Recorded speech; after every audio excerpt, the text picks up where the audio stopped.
मग काय बोललो का तुम्हाला? आम्ही आहेत ना. आम्ही काय बोललो?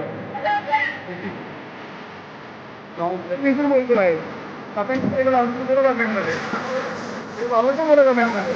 तुमचं पण बोल. लोटा काही बघा आता कसा विषय आहे का बोललो ना लास्ट स्टॉपमध्ये रणवीन तर रडवलं ना तिला ना आता पोचलो का इस्कॉन टेम्पल खारघरला ना आता इकडे तिकडे फिरत आपल्याला जाता आता फिरता फिरता आम्हाला कोण भेटला हत्ती आपल्याला पुढपर्यंत सोडतो का जाऊन इकडे तिथं पुढं त्याचं दात फिस्टिंग होतात त्याला हत्तीशी लफडा नको गणपती आपण उडूया जय श्रीराम बोलले त्याच्यात बसलेलो ती सुंदर का जाम होता तर इथं बघा फॉरेनचा माणूस पाणी बोलत होता सॉरी सुंदर होता तो विषय आहे का ना तर निघाचा टाइम जातात निघाच्या टायमाला पण जय श्रीराम बोललो का तोंडात देवाचं नाव असलं पाहिजे तेवढ्यात फोन भेटला का नानाला बोललो तुम्ही गावातला कधी विठ्ठल मंदिर बघितलंय का तिकडे खासदारला आले इस्कॉन टेम्पल बघायला एवढं मी दोन पोरं भेटले बघा आतमधला देवाचा फोन बघितला का ते सोड घराचा यूज चालू झालाय बघा कमेंटमध्ये जय श्रीराम बोला आणि लाईक शेअर सबस्क्राईब करा बाय